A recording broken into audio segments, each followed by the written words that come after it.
Shalom, shalom la famille, et que Dieu vous bénisse dans le nom de Jésus-Christ. Bien-aimés, j'ai quelque chose à vous dire. Je vais faire la suite de notre message sur la délivrance. Et j'ai pris que le Seigneur soit avec nous dans le nom de Jésus-Christ. Prions le Seigneur. Éternel Dieu Tout-Puissant, notre Père Céleste, Créateur des cieux et de la terre, des eaux et de tout ce qui s'y trouve. Tu es le seul omniscient, omniprésent, omnipotent. Tu es celui qui tient la clé de la vie. Tu es le redoutable. Tu es celui qui appelle à l'existence des choses qui n'existaient pas. Tu es celui qui dit un mot et la chose arrive. Tu es le maître des souffles et des vies. La Bible dit nous sommes créés pour toi et par toi. Seigneur, nous te remercions pour ces bons moments que tu nous accordes. Je prie et je demande que tu nous parles, que tu nous enseignes, que tu nous donnes la paix et la joie ainsi que la compréhension suprême.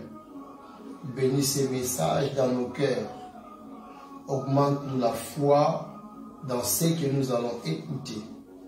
Dans le nom du Seigneur Jésus-Christ. Amen. Bien-aimés, que Dieu vous bénisse. J'aimerais un peu faire un petit récapitulatif par rapport à ce que nous avions parlé la fois dernière. Bien-aimés, la fois dernière, nous avions défini la délivrance. Et nous avons dit, bien-aimés, que la délivrance, c'est l'action de délivrer ou de libérer quelqu'un, un pays, un prisonnier. Et nous avons dit aussi que la délivrance est synonyme du mot soulagement. Bien-aimé, délivrer quelqu'un ou libérer quelqu'un, c'est aussi une façon de retirer quelqu'un sous ou dans le main de ses ennemis, sous le pouvoir de ses ennemis, de ses adversaires, de ses destructeurs aussi. Et nous disons que quelqu'un qui est ligoté quelque part ou lié quelque part, qui est sous le contrôle d'une personne ou d'un groupe de gens, si nous allons pour prendre cette personne-là, le libérer, les retirer, bien-aimés, dans le main de cette personne ou de ces groupes-là, et c'est ça que nous appelons la délivrance. Nous avions donné l'exemple aussi du fou de Gadara, où nous avions dit que le fou de Gadara était une personne qui a été sous la domination des démons, sous le contrôle des démons. Et lorsque le Christ est allé à sa rencontre, le Christ et Jésus l'a libéré sous le pouvoir des démons et il est devenu libre. C'est ça la délivrance. La délivrance, ce n'est pas le fait de tomber lorsqu'on prie pour toi.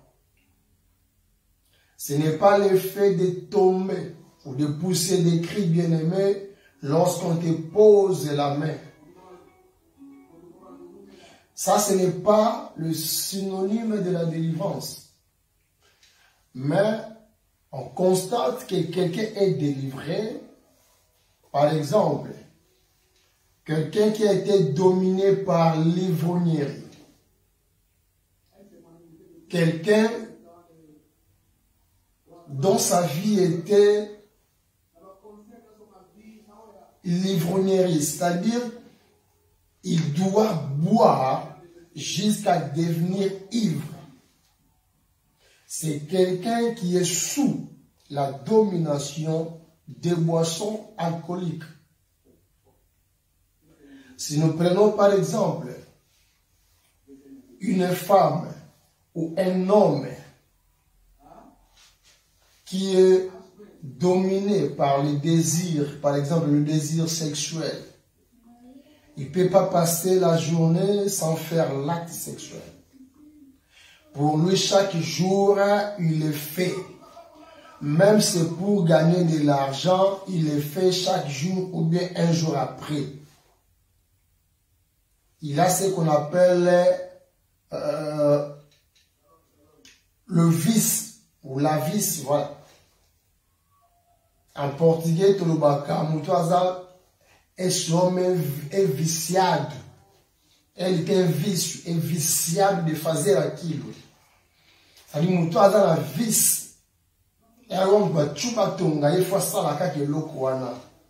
Il est sous le contrôle de ses désirs ou de ces démons qui poussent les gens à faire l'acte sexuel chaque jour, en dehors des mariages bien sûr. Alors lorsque cette personne-là, on prie pour elle et qu'il change sa façon de voir les choses, sa façon de faire les choses, nous disons que la personne, elle est délivrée. Vous voyez, une personne, par exemple, qui vivait dans le fétichisme, ou qui vivait dans la magie, ou une personne qui consciemment était sorcier et pratiquait la sorcellerie. Il vient dans le Seigneur, on prie pour elle,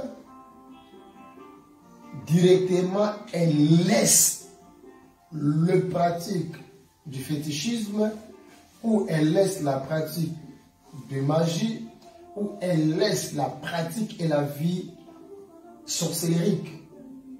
La personne, elle est délivrée. Et cela, on peut le constater par son comportement.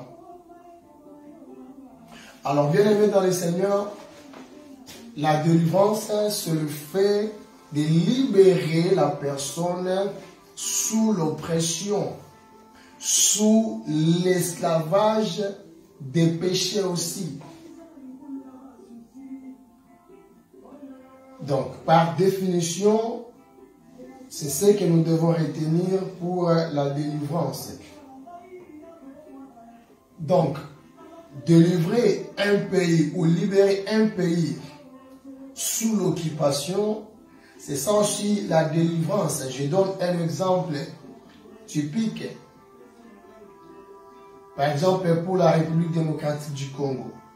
Un pays qui est occupé par les étrangers qui dominent pendant plusieurs années, qui arrachent et utilisent illégalement la richesse du pays, qui occupent des territoires, qui tuent la population pour aller prendre des minéraux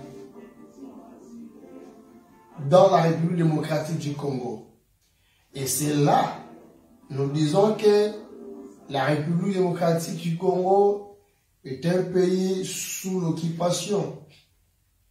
Parce qu'il y a une partie sous l'occupation, dont le gouvernement, dont la police, dont le militaire et l'armée congolaise ne parvient pas à libérer ces pays, à libérer cet endroit, ou dont le politique congolais ne parvient pas à libérer le territoire sous l'occupation de ceux qui occupent, sous l'occupation des étrangers qui sont là, qui tuent la population. Ça, c'est entre parenthèses. C'est pour dire que la délivrance ou la libération, c'est aussi le fait de libérer un pays sous l'occupation. Que Dieu nous bénisse. La fois passée, nous avions parlé sur le but de la délivrance. Et nous avons dit que nous sommes délivrés pour rendre un culte dans la sainteté et dans la justice à notre Dieu. Luc chapitre 1, le verset 74 et le verset 75. Zacharie, dans son cantique, il chante en prophétisant et il a dit que Dieu nous a procuré la délivrance, et selon le verset 68, et dans le verset 74, il a dit que Dieu nous a délivrés, et nous a donné le pouvoir de lui rendre un culte dans la sainteté et la justice. Cela nous enseigne que nous sommes délivrés pour rendre Dieu un culte. Rendre Dieu un culte veut dire servir Dieu, adorer Dieu, rendre des actions de grâce à Dieu, louer Dieu, célébrer Dieu. Le but de la délivrance, c'est pour célébrer Dieu. Dieu nous retire dans le monde pour venir le célébrer, le servir, lui rendre un culte dans la sainteté et dans la justice. Nous ne sommes pas sauvés, bien-aimés dans le Seigneur, pour s'enorgueillir. Nous ne sommes pas sauvés, bien-aimés, nous ne sommes pas délivrés de la puissance des ténèbres pour vivre ou faire des ambiances, mais nous sommes délivrés par la grâce de Dieu afin de servir Dieu. Même toi, bien-aimé, qui est venu à l'église avec des problèmes qui dominent votre famille, qui ont dominé votre foyer, des problèmes qui ont dominé votre mariage. Tu étais peut-être sous des liens maléfiques, sous des alliances maléfiques. Il y a des faits maléfiques qui s'accomplissaient dans votre famille, dans votre vie. Et Dieu vous a libéré. Dieu vous a délivré. Et laisse-moi te dire, l'objectif de cette délivrance, c'est pour le servir. Tu n'es pas délivré pour rentrer au monde. Tu n'es pas délivré, bien-aimé, pour faire la continuité de ta vie comme tu le veux. Non. Dieu fait toutes choses pour un but. Tu n'es pas délivré au hasard. Mais dans le plan de Dieu, c'est pour que tu lui rendes un culte. Le but de la délivrance, c'est pour rendre un culte à Dieu. Donc nous sommes sauvés ou délivrés pour servir l'Éternel.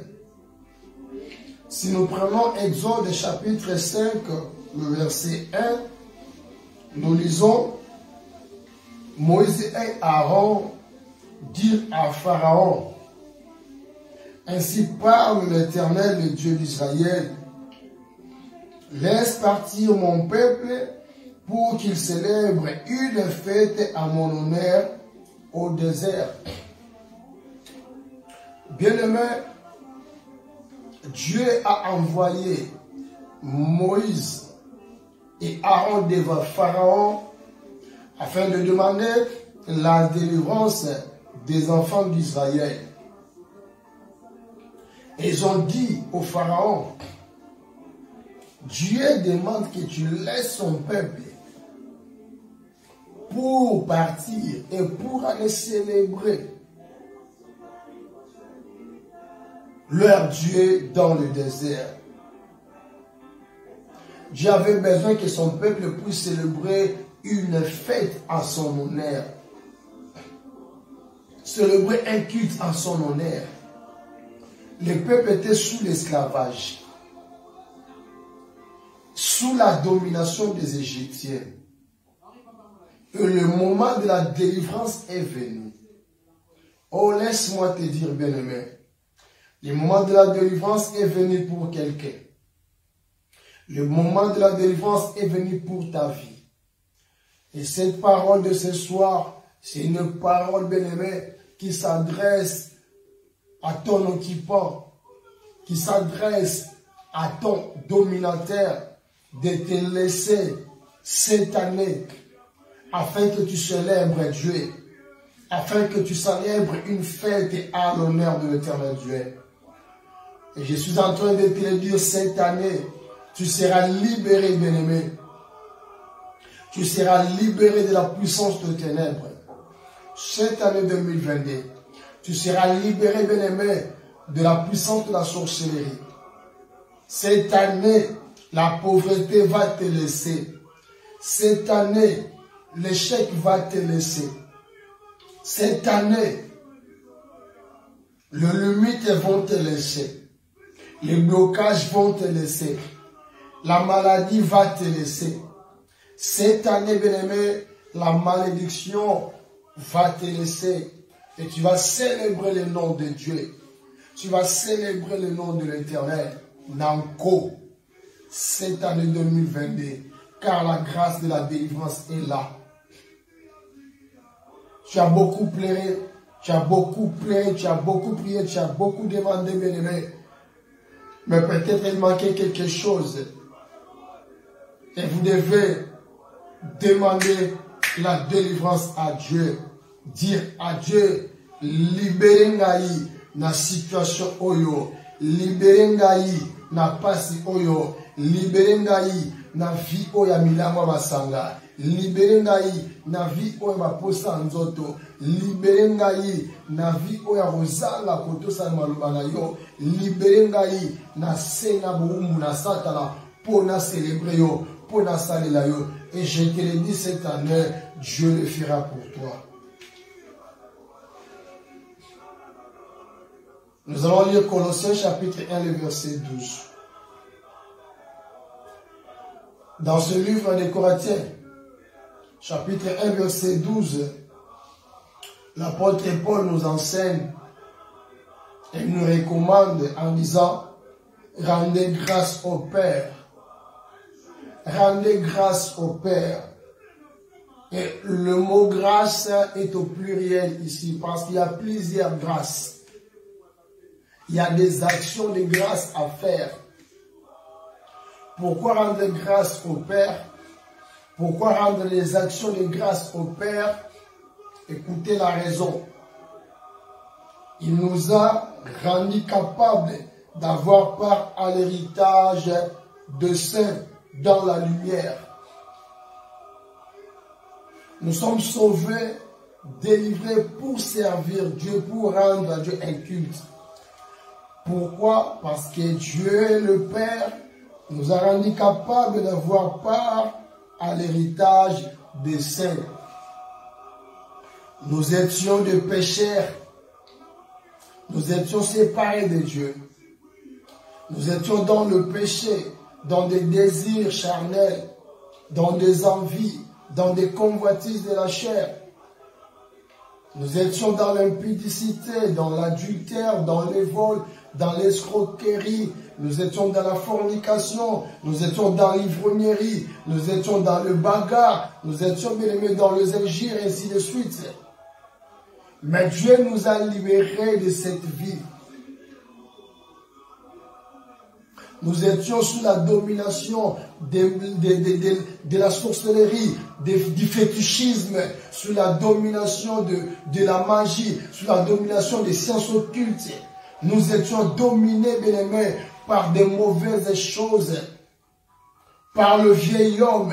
Nous étions dominés, bien-aimés dans le Seigneur, par les chances de ce monde, par le pouvoir de ce monde.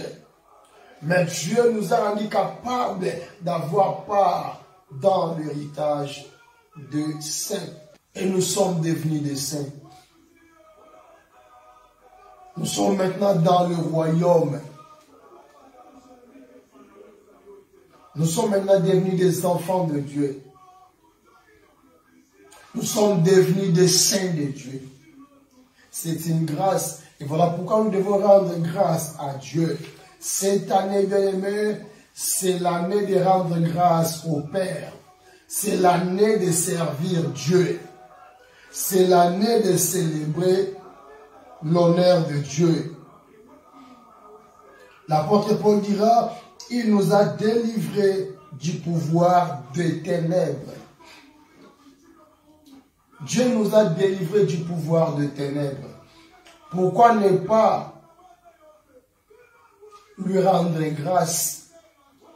Pourquoi ne pas faire des actions de grâce? Pourquoi ne pas célébrer son nom? Pourquoi ne pas servir Dieu?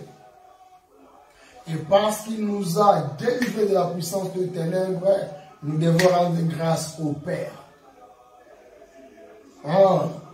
Nous devons rendre grâce au Père, chanter pour le Père, louer pour le Père, donner des offrandes pour le Père, prier pour que le Père soit glorifié, servir le Père, évangéliser pour la gloire de Dieu, prêcher pour la gloire de Dieu, enseigner pour la gloire de Dieu. Et bien aimé, et tout cela, Zacharie a dit, dans la sainteté et dans la justice. Rendez grâce au Père. Pourquoi? Parce qu'il nous a transportés dans le royaume de son Fils. Le Père nous a transportés dans le royaume de son Fils, là où son Fils règne, là où le Seigneur Jésus-Christ règne, là où le Seigneur Jésus est le roi des rois, là où le Seigneur Jésus-Christ domine. Le royaume de son Fils domine sur les démons. Le royaume de son Fils domine sur les péchés. Le royaume de son Fils domine sur les ténèbres. Le royaume de son Fils domine sur la sorcellerie. Le royaume de son Fils domine, bien-aimé, sur la malédiction. Le royaume de son Fils domine sur toute la puissance de l'ennemi. Et parce que nous sommes dans le royaume de son Fils, il a dit dans Luc 10, 19, aucun pouvoir, bien-aimé dans le Seigneur, ne nous fera du mal. Aucun pouvoir ne nous fera du mal. Voici, je vous ai donné le pouvoir de marcher sur les serpents, les scorpions et sur toute la puissance de l'ennemi, et rien ne vous fera du mal. Dans le royaume de son Fils, nous sommes devenus plus que vainqueurs. Dans le royaume de son Fils, nous avons le pouvoir et l'autorité sur la mort et sur toutes les œuvres du ténèbres. Si nous servons Dieu dans la sainteté et dans la justice, car c'est par là que Dieu nous défend. Rendez grâce au Père. Nous sommes sauvés pour servir Dieu, délivrés pour servir Dieu. Psaume chapitre 81, versets 14 à 15. Oh, si mon peuple m'écoutait, si Israël marchait dans mes voies, en un instant, j'humilierai leurs ennemis. Écoutez, bien-aimés, c'est la prophétie dans le psaume. Si mon peuple m'écoutait, si Israël marchait dans mes voies, écoutez, bien-aimés, Dieu veut dire si tu écoutais Dieu, ou si tu écoutes Dieu maintenant, et si tu marches dans ses voies à partir de maintenant, de la même façon, Dieu aurait humilié les ennemis d'Israël, Dieu va humilier tes ennemis. Et voilà pourquoi je t'invite, bien-aimé, à écouter la voix de Dieu,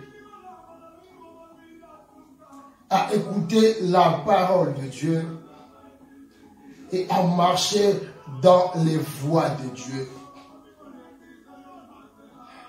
C'est ainsi, Dieu lui-même se porte garant d'humilier tes ennemis. Ce n'est pas à toi de faire beaucoup d'efforts. Oui, nous faisons beaucoup d'efforts dans des prières de délivrance. Nous faisons beaucoup de prières, beaucoup d'efforts dans des prières de combat, à chasser les démons, à chasser les mauvais, à chasser la maladie, à détruire le lien, les autels, à briser tout. Mais Dieu a dit ici, dans cette parole, si tu vas considérer cette parole, ceci va s'accomplir dans ta vie cette année 2022. Si tu écoutes Dieu et si tu marches dans les voies de Dieu, Dieu lui-même va humilier tes ennemis. Dans les prochaines séances, nous allons parler comment marcher dans les voies de Dieu. Et nous allons parler quelles sont les voies de Dieu. Nous allons enseigner cette année. Il a dit, il va humilier tes ennemis. Psaume 81, versets 14 à 15. Il a dit, je tournerai ma main contre leurs adversaires. Voilà. Il y a tes ennemis et il y a tes adversaires.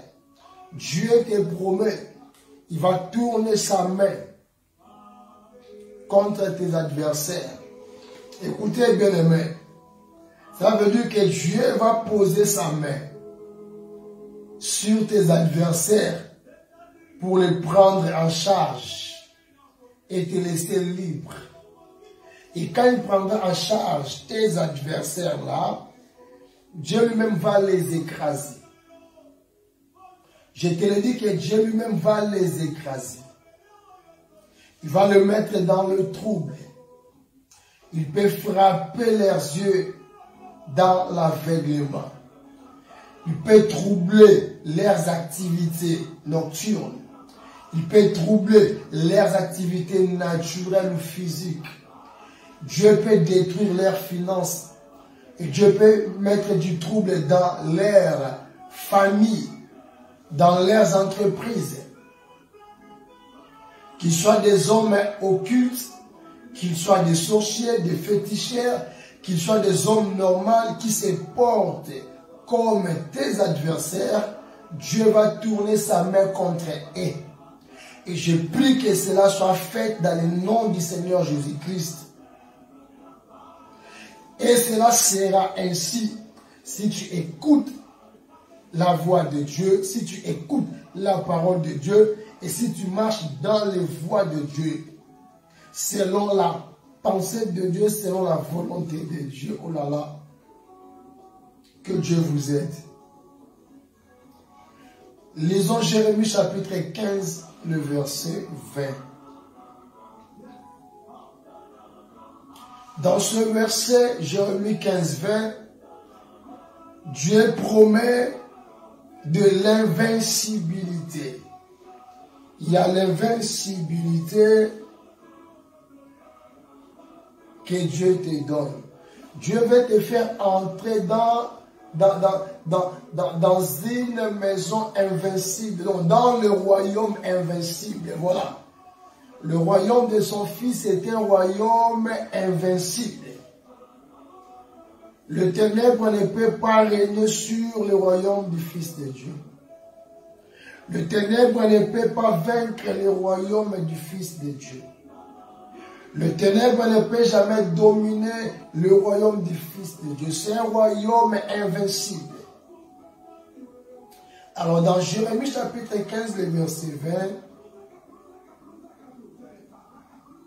il dit ceci. Je ferai de toi pour ce peuple un mur de bronze fortifié. Cette année, bien-aimé, si tu sers Dieu, cette année, dans la sainteté et dans la justice, Dieu fera de toi un mur de bronze fortifié. Un mur de bronze et puis fortifié. C'est-à-dire, bako beta flèche et kotate. Bako beta mundu qui est kotate. Ata bene ba bombe et simbote parce que c'est Dieu qui va te faire le mur. C'est pas le mur que les hommes vont construire. Mais c'est le mur que l'Éternel lui-même va construire. C'est-à-dire Dieu va te toucher. Il va te façonner. Il va te positionner quelque part. Dans le royaume de son Fils. Et aucun instrument, aucun projectile de l'ennemi ne t'atteindra. Ils vont lancer des flèches, lancer des projectiles. Ils vont lancer certainement. Mais qu'est-ce que Dieu a dit? Ils te feront la guerre et ils ne te vaincront pas. Certainement, ils te feront la guerre. Certainement, bien-aimés, ils vont te combattre. Mais ils ne vont pas, bien-aimés dans le Seigneur, te vaincre. Ils ne vont pas dominer sur toi. Ils vont te combattre. Mais ils ne te vaincront pas. Tu auras de nombreux combats dans ta vie qui viendront de gauche à droite. Mais l'Éternel se tiendra, bien-aimé, pour te soutenir, pour te sauver. L'Éternel Dieu va te défendre. Voilà pourquoi le prophète Élisée avec Géasi, lorsque les Assyriens sont venus pour combattre le prophète, Géasi avait peur. Il a dit que non, nous sommes finis. Nos adversaires sont là. L'ennemi nous entoure. Ils vont nous tuer. Mais le prophète Élisée a dit, cet homme n'a pas encore compris qui est Dieu. Il a prié Dieu de l'ouvrir les yeux. Il lui a demandé d'aller voir. Et lorsqu'il a regardé, il a vu deux chars de feu. Deux chars de feu qui entouraient leur lieu, leur endroit. Je suis en train de dire à quelqu'un qui craint Dieu, je suis en train de dire à quelqu'un qui sert Dieu dans la sainteté, dans la justice, ne crains rien. Parce qu'il y a l'armée de Dieu qui t'environne. Ne crains rien, mon frère. Ne crains rien, ma sœur. Il y a l'armée de Dieu. Il y a des chars de l'Éternel qui t'entourent, qui t'environnent et qui te sécurisent. Ne regarde pas tes combats, car tes combats sont vrais. Ne regarde pas tes adversaires, car ils sont vrais. Ne regarde pas tes ennemis, car ils sont vrais. Ne regarde pas les propos, les dires, les projets, les projectiles bien-aimés de tes adversaires, de malfaiteurs, de destructeurs, car ils sont vrais. Mais sache-les, il y a l'armée de l'Éternel qui campent autour de toi. Il y a l'armée de l'Éternel qui te sécurise. Tu as des combats chaque jour, depuis ta naissance jusqu'à aujourd'hui. Il y a des combats qui se passent dans ta vie. Même pendant ton sommeil, pendant que tu manges, pendant que tu fais ta cuisine, pendant que tu es dans le train, dans le bus, pendant que tu es en classe, pendant que tu es dans le travail. Il y a des combats, bien-aimés dans le Seigneur, jour pour jour, contre ta vie. Mais l'Éternel Dieu te parle, parce qu'il y a son armée qui t'environne. Et toi, tu ne le vois pas. Si Dieu, l'Éternel, t'ouvre les yeux de l'Esprit, tu verras cette gloire-là. Mais ils sont là, toi tu ne les vois pas. Laisse-moi te dire à partir de maintenant, et cette année, la gloire de Dieu va te couvrir. Et la gloire de Dieu continuera à te couvrir, à te sécuriser, à marcher avec toi, à te donner la longévité. Ils te feront la guerre. Il y a des réunions et des réunions qui se font contre ta vie, contre ta famille. Mais la grâce de Dieu est là. Et ce que Dieu veut en nous, c'est de lui rendre culte avec sainteté et justice. Lisons le psaume chapitre 34, le verset 8. Verset 6, 8 et le verset 20. Le verset 8. L'ange de l'Éternel campe autour de ceux qui les craignent et il les délivre. La parole de Dieu est claire et si simple. Il n'est pas question que j'écris. Il n'est pas question, bien-aimé, que je tremble.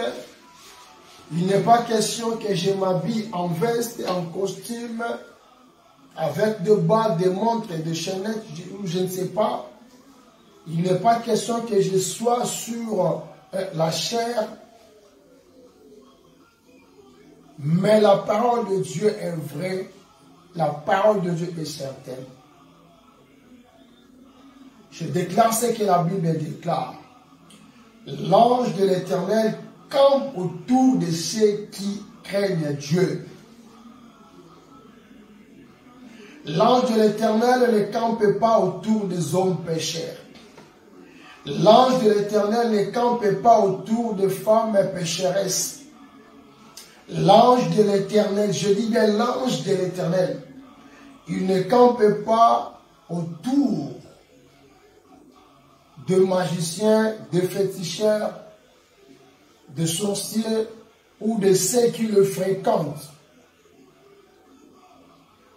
Mais l'ange de l'Éternel campe autour de ceux qui craignent l'Éternel. Quand tu crains l'Éternel, l'ange de l'Éternel va camper autour de toi.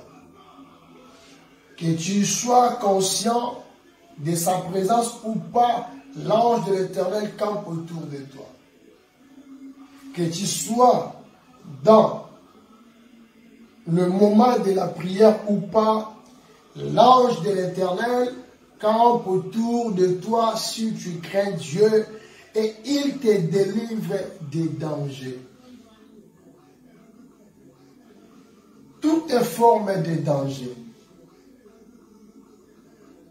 quelle que soit leur provenance, leurs origines, leur nature, l'ange de l'Éternel campe autour de ceux qui craignent Dieu et il les arrache, il les délivre de ces dangers-là. Laisse que Dieu te délivre de ces dangers. Laisse que Dieu te délivre de tous tes combats. Laisse que l'ange de Dieu continue à camper autour de ta vie.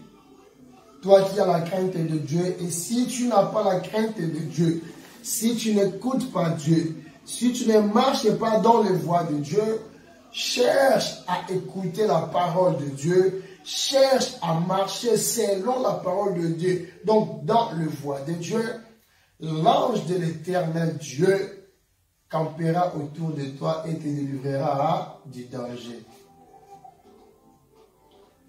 Je ne parlais pas de Dieu des petits dés, je ne parlais pas de Dieu des idoles, mais je parle de l'Éternel, le Dieu tout-puissant, le Dieu omnipotent, le Dieu omniscient, le Dieu omniprésent. C'est lui que j'appelle le maître de tous les esprits, le redoutable. C'est lui pour qui et par qui nous sommes créés. Voilà. Dans le verset 6, la Bible dit, « Les yeux de l'Éternel sont sur les justes, et ses oreilles sont attentives à leurs cris. » Psaume 34, verset 6. « Les yeux de l'Éternel sont sur les justes, et ses oreilles sont attentives à leurs cris. » Ça, c'est la parole de l'Éternel. Mais bien aimé, l'Éternel ne ment pas. L'Éternel est vrai. La Bible n'est pas un livre de mensonges, mais la Bible est un livre des vérités de Dieu. Si tu crois à la Bible, bien aimé dans le Seigneur, tu es erré. Ma sœur, tu es erré, ce que personne ne te trompe. La Bible n'a jamais été falsifiée. Et la Bible, bien aimée, n'a jamais trompé les Africains dans leur histoire. La Bible est vraie depuis son origine. Ceux qui croient à cette parole sont errés et la faveur de Dieu les accompagne. Les yeux de l'Éternel sont sur les justes. Si tu es juste, les yeux de l'Éternel se portent sur toi. J'aime parler de l'Éternel parce que c'est l'Éternel qui est le Dieu créateur. Quand on parle de Dieu, Dieu, ce monde aussi a son Dieu. L'apôtre Paul a dit, le Dieu de ce monde a aveuglé l'intelligence des païens. Et moi je parle de l'Éternel Dieu, le Créateur, par qui et pour qui nous sommes créés. Le seul et l'unique, le maître de tous les esprits. Le seul et l'unique, omniscient, omniprésent, omnipotent. L'Éternel. Yahweh. La Bible dit que ses yeux sont sur les justes. Si nous sommes des justes, les yeux de l'Éternel se portent vers nous. C'est-à-dire, il contrôle notre vie. Tout ce qui se passe dans notre environnement, tout ce qui concerne notre vie, sont sous le contrôle de Dieu, sous les yeux de l'Éternel Dieu. Même nos ennemis sont sous le contrôle de Dieu. Parce que lorsqu'ils s'approchent de nous, les yeux de l'Éternel les voient quand ils arrivent. Lorsque nos ennemis complotent contre nous, les yeux de l'Éternel le voient. Lorsque les attaques démoniaques arrivent vers nous, les yeux de l'Éternel voient et contrôlent. Et Dieu, dans son omniscience, il connaît nos vies en détail. Si nous sommes réellement des justes. Et la Bible dit que ses oreilles sont attentives à leurs cris. C'est-à-dire lorsque les justes crient, l'Éternel entend. Lorsque les justes parlent, l'Éternel entend. L'Éternel comprend et l'Éternel intervient. Il est Dieu bien-aimé. Il est prêt à intervenir à ta situation. Il est prêt à intervenir pour ta délivrance. Il est prêt à changer les choses dans ta vie et dans ta famille. Il est prêt d'accorder la prospérité que tu cherches, le mariage que tu cherches, l'emploi que tu cherches, l'élévation que tu cherches, le succès que tu cherches, la réussite que tu cherches. Il est Dieu, il entend tes cris. Il est prêt, l'Éternel, à changer ta vie, à te donner un autre nom. Babenga ya kufa lobi, babenga yo moto na bomoe. Babenga kayo ekomba mela milangi, babenga yo mama na X, mama na Y, mama na A, mama na B. Babenga kayo masque de vieillesse, mais babenga yo mwasi angenga, mwasi kitoko, aleki basi nyonso. Babengo mobali ya malunga, onzamba telemisa. Parce qu'il écoute tes cris. Si tu es juste, continue à persévérer. La veuve de Luc chapitre 18 était persévérante parce qu'elle était juste dans sa situation, même si on a pris tout ce qui concernait sa vie, l'héritage de son mari, même si les juges étaient uniques et ils ne craignaient personne ni Dieu. Mais la femme qui a été persévérante dans la justice, il a crié chaque jour à ses juges et les juges ont pu donner la solution à son problème. Jésus a donné cet exemple pour dire pourquoi Dieu tardera-t-il à répondre aux cris de ses élus. Les yeux de l'Éternel sont sur les justes et ses oreilles attentives à leurs cris. Cette année 2022, marche dans la sainteté et dans la justice.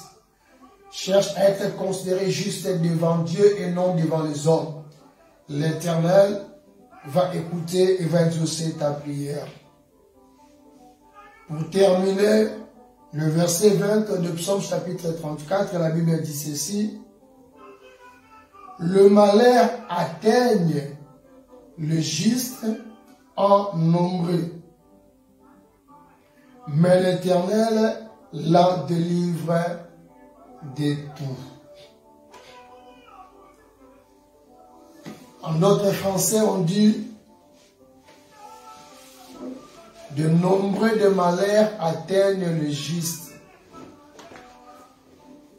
En d'autres français, on a dit le malheur atteint souvent le juste, mais l'Éternel en délivre. De tout ce malheur, l'Éternel délivre le juste. Voilà pourquoi j'avais dit dans le psaume 81 et que ils viendront. Ils sont vrais tes ennemis. Ils sont vrais tes adversaires. Ils sont vrais tes combats. Ils sont vrais des malheurs qui pourront venir vers toi. Mais tant que juste, l'Éternel, parce que ses yeux sont sur toi, il va te délivrer de tout malheur. Ne craignez rien, et tant qu'enfant de Dieu, la délivrance est là pour toi.